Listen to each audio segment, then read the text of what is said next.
Rust Nation is a conference experience for people who are building things in the Rust programming language.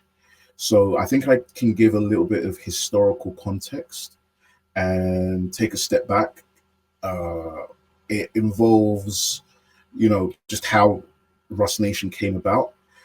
Coming into, what we can describe as a post-pandemic world, a lot of people were eager to get back into in-person events. And also at the time, for the ecosystem at large, it felt like this was the moment for there to be a really big gathering of Rustaceans and people who are building things, and people who want to share their stories, share their war stories on how they have gone through the process of building things.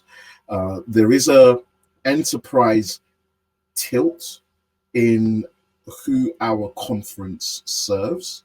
So we distinguish ourselves by being very much a conventional conference per se, compared to some of the other Rust focused conferences in the ecosystem. You can describe RustConf, for example, as the UN of Rust conferences, in the sense of it acts as the symposium where everybody from the ecosystem gets together. That's the only reason why I'm using that particular analogy. You also have other conferences like Eurorust, but we focused and we have a very clear agenda that we want to be the conference where people, both in enterprise and individually, have a platform to share the process of what they're building in the Rust language, as well as other types of learnings as well. I like to have a tilt and a skew towards the process. How did you come about building that framework?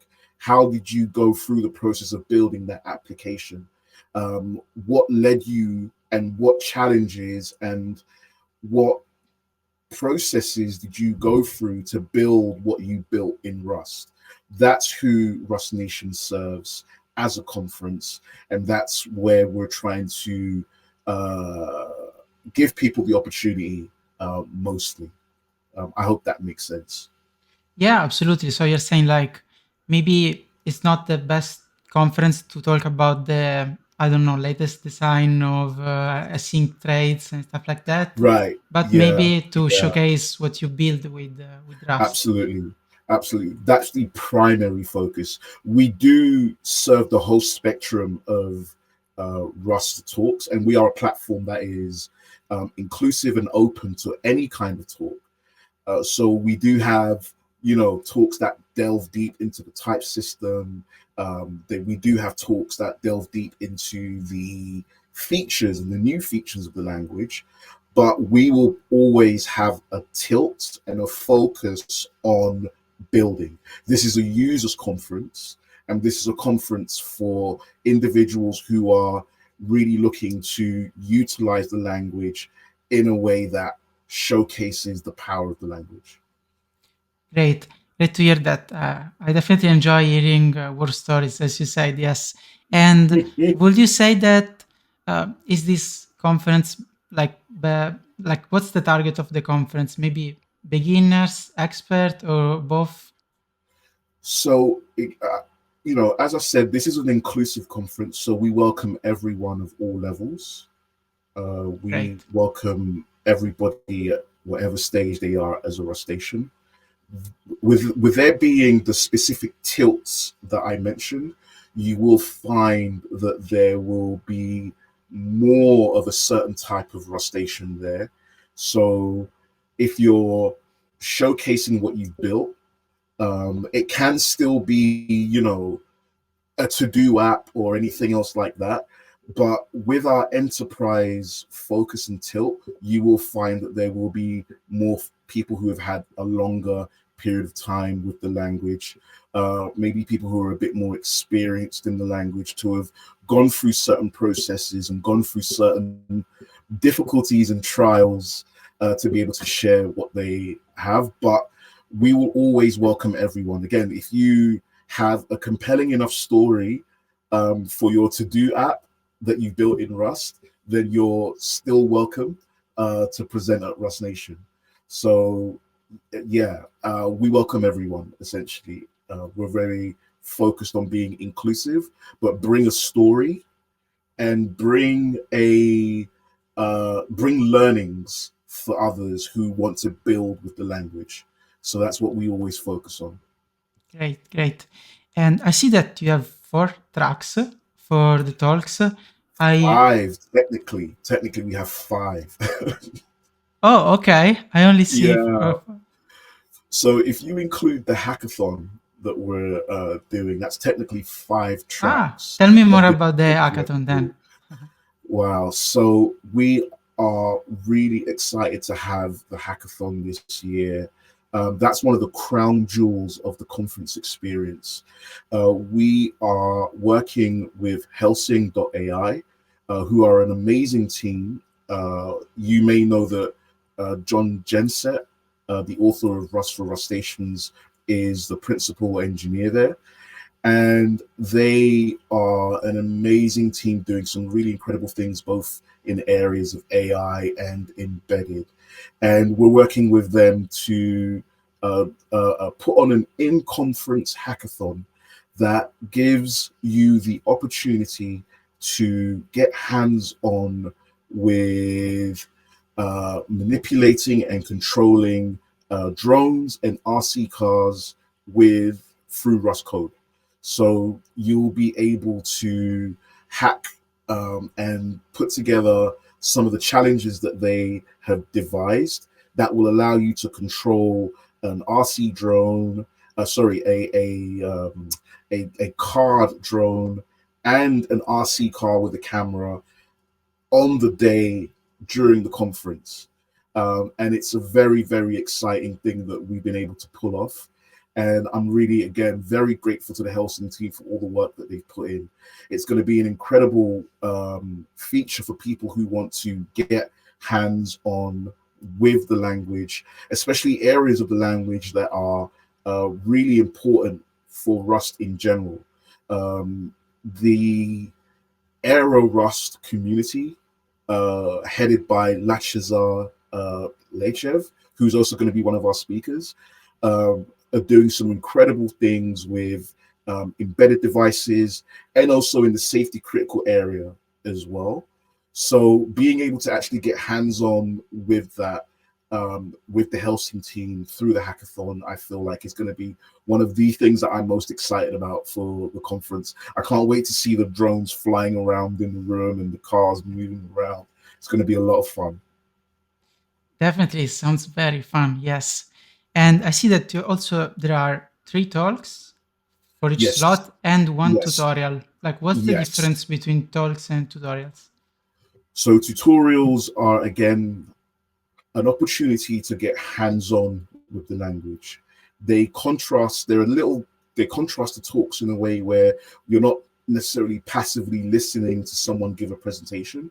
You're actually going through and actually having an opportunity to actively work with the speaker as they demonstrate something to you. So 2 examples that I can give, the Shuttle team. I'm not sure if you've heard of Shuttle. They are a framework that everybody's raving about. Well, they're actually a framework as a service almost, because they allow you to derive backends very quickly through the way that their framework works. And you'll be able to work with Peter to spin up a microservices app on the day. I think that's his talk. I can't remember it off the top of my head now, but that's a tutorial that you'll be able to work on. There's also the Crux framework as well, which has been created by Red Badger. They are a team that are building out a framework that allows you to build cross-platform apps. You have a core that's built. So your core business logic is built in Rust, and you're able to basically attach whatever sort of front end that you like. And they are going to give you a hands-on primer on how to basically do that. There's also a Ferrocene primer as well, so you'll be able to get hands-on with the Ferrocene toolchain.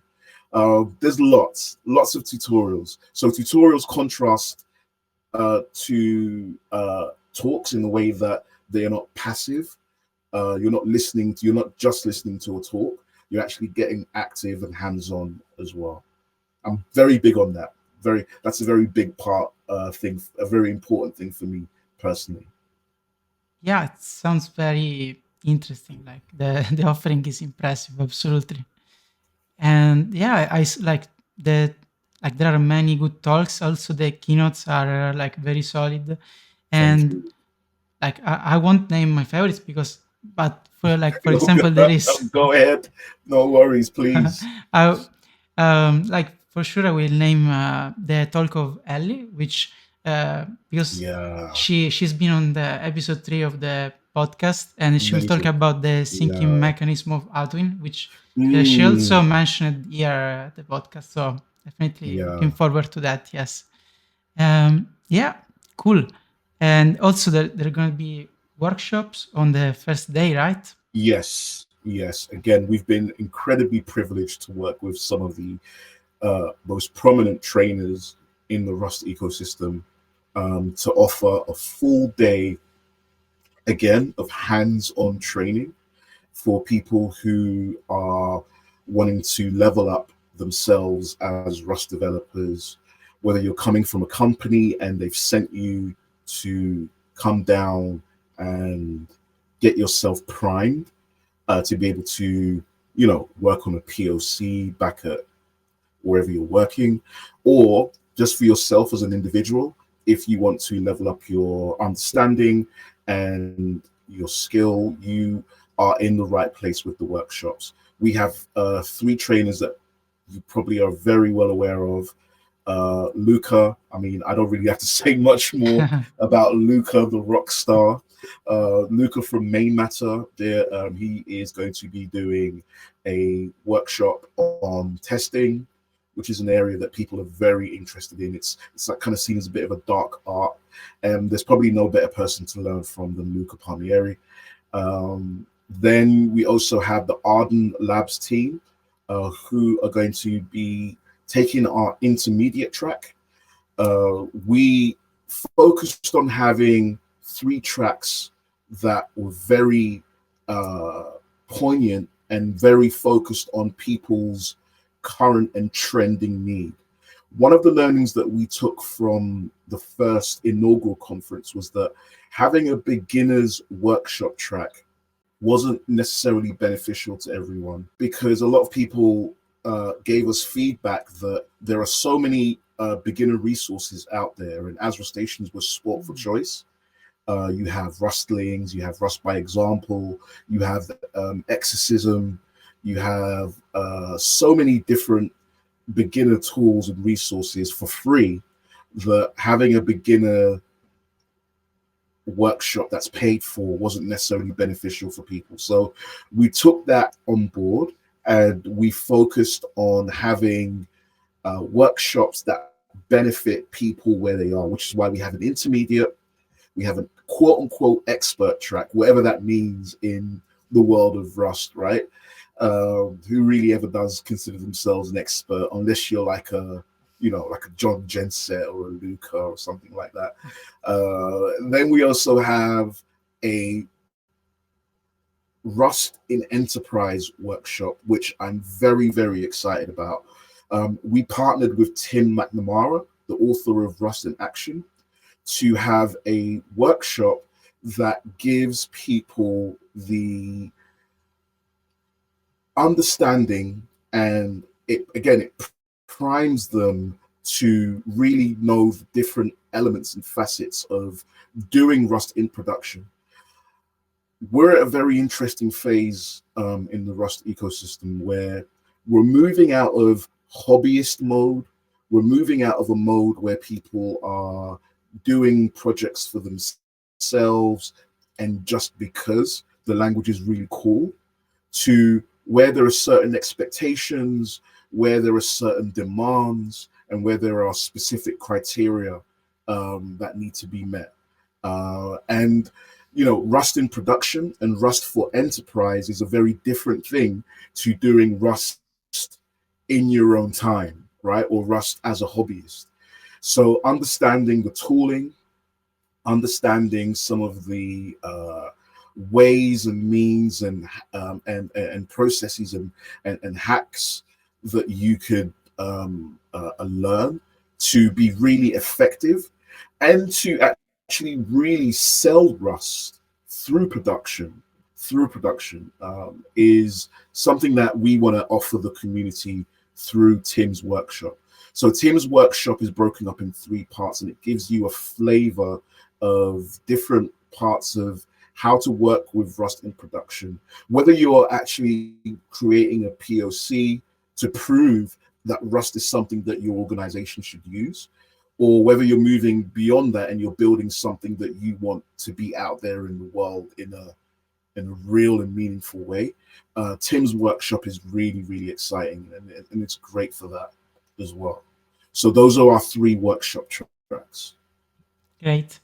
And so you mentioned that uh, you learned that like a beginner workshop wasn't really needed. Are there other Mm. lessons that you learned from the previous edition that you Oh yeah, corrected in this one? yeah, a lot. Doing something like this, it really gives you a sense of where we are in general, in terms of Rust as a thing, Rust as a proposition. You get to see how the ecosystem is growing. You get to see where we are, because people come in person, and Reddit is great, Discord is great, Twitter X is great, but actually being around people, networking, and actually seeing how the ecosystem is evolving in real time from real people, I feel like you get invaluable insights from that.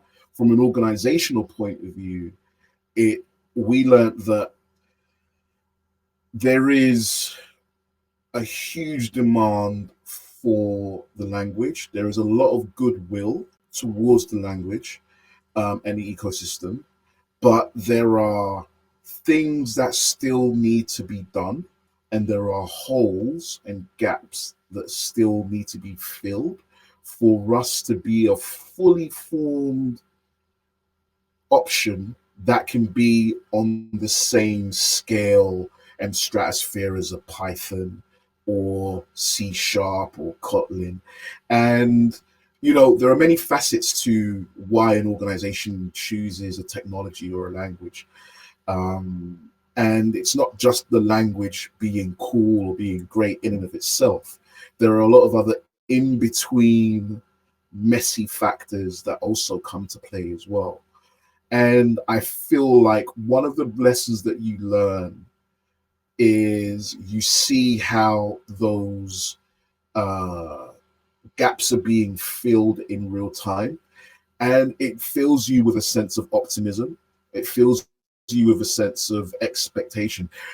When you're in the Rust bubble, when you're so entrenched in the ecosystem, you would already feel like, yeah, of course, Rust is a no-brainer. It's going to be whatever, right? But you also have to understand that there are still people who are just discovering the language, and that's one of the things that really surprised me about our inaugural conference was the amount of companies that came out of the woodwork that have been tinkering with Rust really blew me away. We had so many representatives from so many different companies who I didn't even know were interested in Rust or looking at Rust in so many different sectors that we had to really, when we crunched the data and we looked at our attendee data, it was like, wow, this is amazing. I met people from Continental Tires but Continental, the automotive company, I didn't know that they were using Rust. I think we had people from Audi there, AstraZeneca, so many different areas and different domains and industries that are tinkering with Rust and really taking it seriously, or looking at it to take it seriously.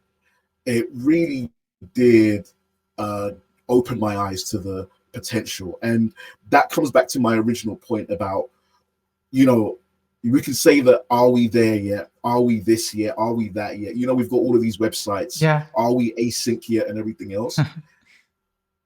Each conference and each time that we do things like this, it gives us the understanding of how closer we are to those points. I see. And in your opinion, what are the main gaps that these companies are missing from Rust? So yeah, this is a very interesting point. And this also actually leans into a very some other things that I've been helping the Rust Foundation with. So I'm excited to say that I have been helping the Rust Foundation uh, by being their person on the ground and connecting with companies, also helping them understand a lot of what is going on the ground, so that, you know, the right resources and the right help can be given into the right areas. I'm also helping them focus on being more open and uh, inclusive to the global Rust community by me helping a lot of new fledgling communities get themselves up off the ground. So that's through their Rust Global initiative, which I'm really excited to talk more about later. But a lot of communities that are not based in Europe or North America, I am helping them through the foundation come up to speed. So you're going to see a lot more from global communities like Rust India, Rust Nigeria, Rust Latam, Rust Asia, because Rust is a global language and there should be global representation. And I'm very grateful to the foundation in recognizing that and allowing me, empowering me to help those communities. To answer your question, it's really important that we realize that, yes, we may feel that Rust is a sure thing, but a lot of people are still looking at having Rust have a solidified foundation. And by one example of that is, people still want to know, which crates should I use? You know, which crates are the blessed crates? And there is a website called blessed.rs, which gives you that.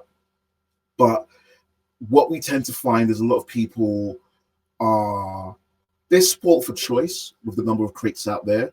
And because of the growing and fluid nature of the language, you know, one day Dioxys is the front end framework, and then Leptos comes in, and then there's this, and then there's that. So you don't really know where to go if you just want a stable choice. You don't know what is the go-to. In other ecosystems, that's already pretty much established. You just know you're gonna choose pandas for what you need that for. You know that you're gonna choose React if you're in the JavaScript framework world. And Rust is still growing and Rust is still solidifying that. The cement isn't quite dry yet, but that's a good thing because we're still seeing a lot of that emerging.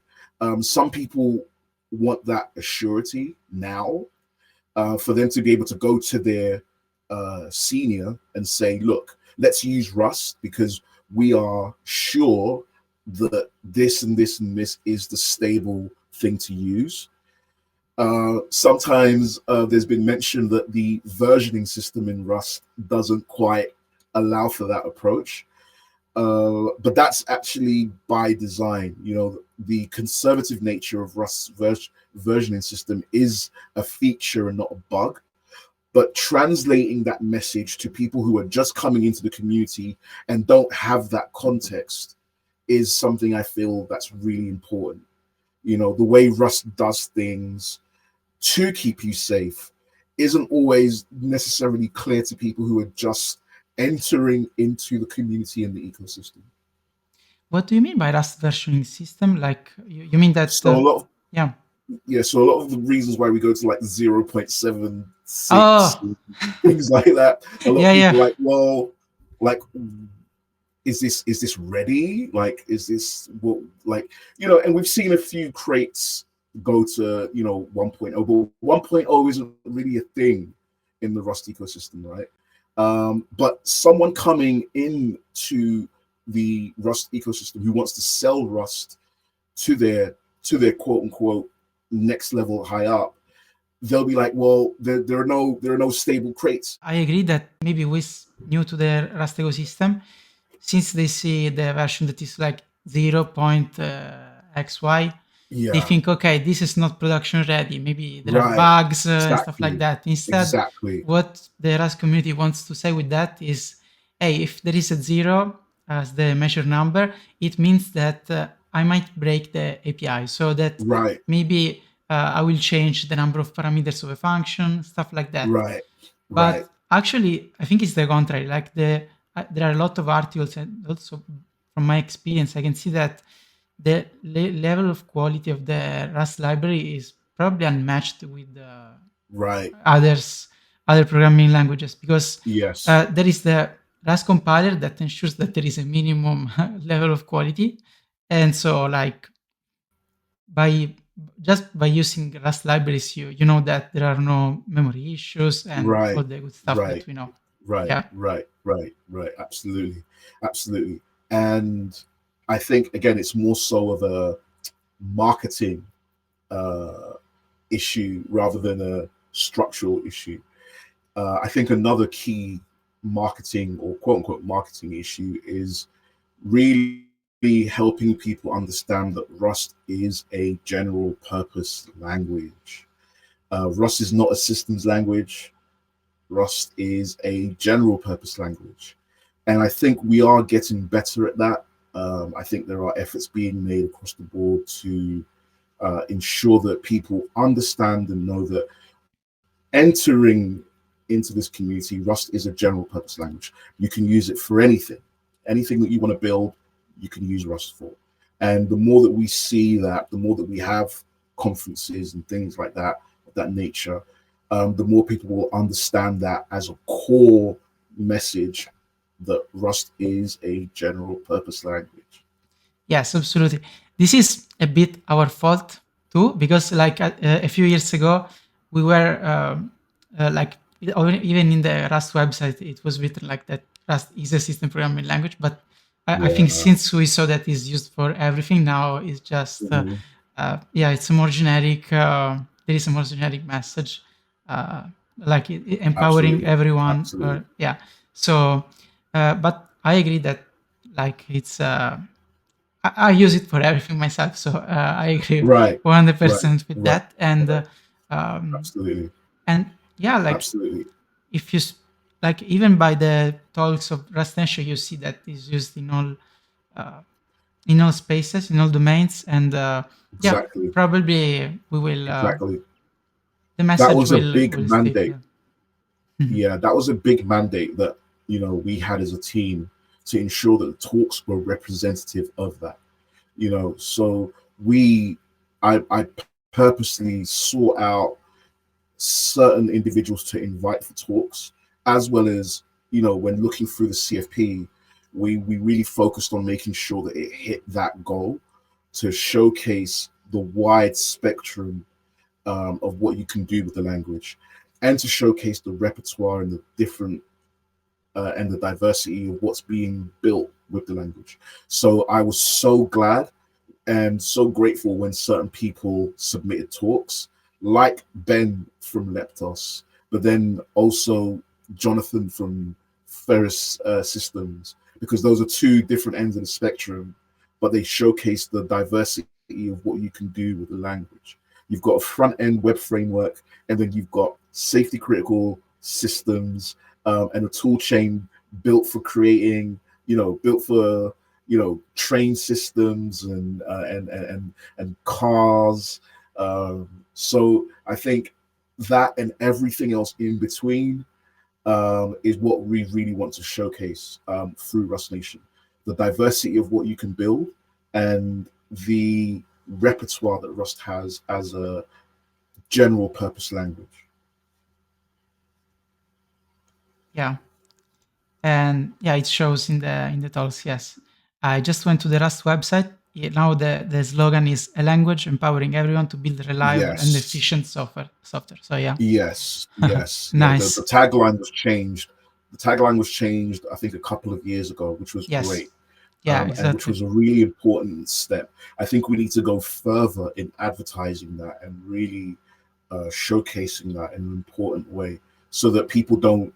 I mean, sometimes it's unavoidable because, for example, it's Rust is always pitted against other systems programming language when you talk about performance and safety. So that always kind of brings the conversation back into the systems programming realm.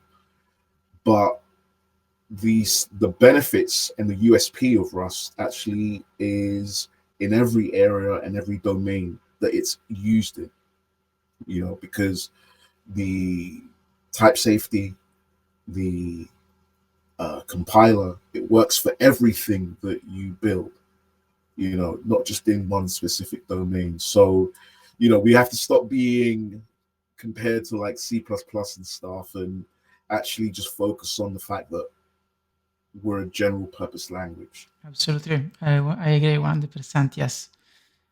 Cool. And so let's say that I I don't know. I'm new to Rust, and maybe I want to start showing what I've done, right? Mm. And I want to show this at a conference or at the meetup. What are your tips on sending good proposals to a conference? So I think the first step would be to know the conference that you're sending it to. And what I mean by that is before, just sending off something to a CFP, take a look at the website, take a look at their previous conferences and the talks that they've uploaded to YouTube, and understand the uh, agenda that they may have. What's the focus? It's a little bit difficult with Rust because there haven't been many Rust conferences compared to other programming languages. And the de facto conference was RustConf, which was meant to encompass and be just everything for everyone. But now we're in a position where there are many more Rust conferences and many more that are being planned and that are emerging. But I would say this for any conference and any programming language. You start by looking at the conference itself and looking at what their focus may be. I like to make it simple for people to, and I express our agenda very openly, and I express our focus very openly. That's what we're about. So you should know what to expect from us when we evaluate talks. The second thing that I would say is, regardless of the conference, which may contradict what I've just said, but I do feel like regardless of the conference, everybody loves a story. Everybody loves to hear your personal journey. I understand that it's great to talk about a feature of the language that you may be enamored with, but if you can add an element of storytelling into your proposal, and if you can add a bit of a hero's journey into your proposal, it will be a lot more compelling than, necessarily just going straight into the technical details. I understand that CFPs can be mechanical, and there can be a tendency to treat them like, you're submitting to a scientific conference or something like that. But with developer conferences, there is a human element there where you want to also ensure that there is a compelling reason for your talk to be chosen. You know, you can have talks around the type system and ownership and borrowing and macros and all of the deeper nuances around language features that are still compelling if there are elements of humanity baked into them. And I truly believe that. So I would say always look to uh, tell a compelling story through even something that you're trying to teach, and also try to ensure that you have a focus on not being too mechanical if you are focused on a language feature type of talk. Storytelling and understanding the art of storytelling will definitely help you get more uh, accepted talk proposals. That's one thing that I can definitely say as uh, as a top tip. Study and understand how to tell stories, and you'll be in a much better position to endear people towards your talk.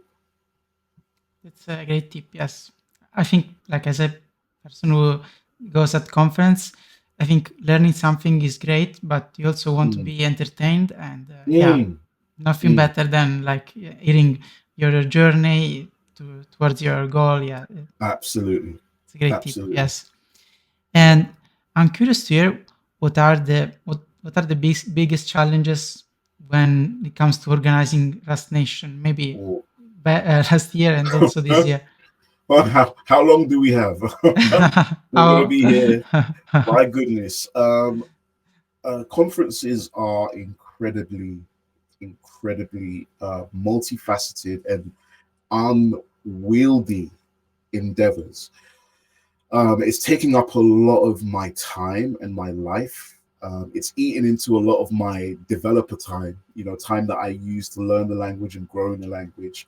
But it's also allowed me to learn things as well. The first and the most important challenge is the finance. It comes down to the uh, balance between making your conference as accessible as possible in the landscape that we're in, and dealing with the real hard facts on the ground, inflation, um, being in a city that's incredibly expensive and how that carries over to venue, focusing on your own time expenditure on this, as well as taking care of the costs that come with putting on such a huge endeavor. Our travel budget tripled this year, just because of the carryover of inflation from last year into this year. We had a 15% increase in the venue price because of inflation. We have so many elements that have really been challenging this year in particular, as well as the general kind of negative sentiment through all the layoffs and in the tech industry in general that have also been incredibly challenging. We're really grateful to all of the supporters that we've been able to connect with this year, who are going to be exhibitors at Rust Nation, who provided sponsorship to even make this happen. But that's been the biggest challenge this year. Is a lot of companies are just completely cutting out their event budgets, and they're really kind of scaling back. There's a real sense of fear and trepidation through the tech industry in general, and that's kind of carried over into um, conferences as well. And then that also helps you realize that, like, okay, people are really interested in Rust, but there's still levels and there's still a few places we need to be before people get to a place where they're like happy piling money into the language and the ecosystem. Yeah. that makes sense.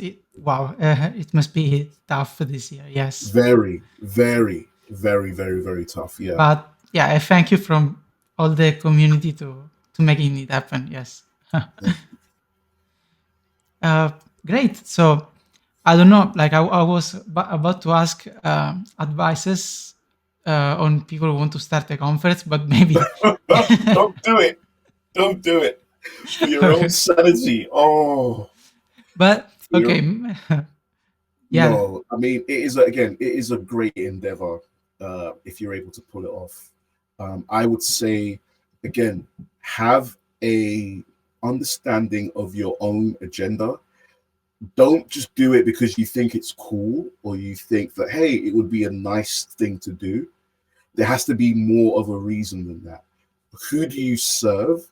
Which part of the ecosystem do you serve? And what is your particular agenda? Again, we're very explicit with our agenda that we have an enterprise tilt and leaning. So we know what we're in for. We know where our focus is and we know who we serve through the ecosystem. So know your purpose, ask the hard questions about who do we serve through this conference, which part of the ecosystem do we serve, and then make sure you partner with an events company. You cannot do this on your own, just as uh, a glorified meetup or a few people who feel like they have the will or have expressed some interest in the language. You have to partner with people who have experience in putting on large conferences like this. I was very, very, very, very blessed to be partnered with a events team who approached me because of the consistency that we've had with Rust London and because of the size of Rust London. The events team approached me and they were like, hey, dude, you're the Rust London guy. It feels like London is primed and ready for a big conference that has an enterprise tilt for Rust. Let's do it. We'll take care of the logistics. We'll take it, as in them being the events company, they'll take care of the logistics and the nuts and bolts and all the rest of it. And that just left me with the curation and the developer experience. So you have to partner with an events company and know that you're both in it together with a specific agenda and with a specific mandate for who you serve. So those are the things I would definitely say would be important to focus on. great. Yeah, I think it's useful for like to say that part of things so that maybe the listeners were saying, yeah, but I still want to do it. Of Yeah, course. now you can do it because you know all the disadvantages and the hard Yeah. parts. This video was extracted from the RustShip podcast. You can find the full episode on Spotify, Apple Podcasts, or your favorite podcast client. If you liked this video and you want to learn more about Rust, subscribe to the YouTube channel and follow me on LinkedIn, X, and Mastodon. You can also share it with your colleagues if you think they would like it. Bye!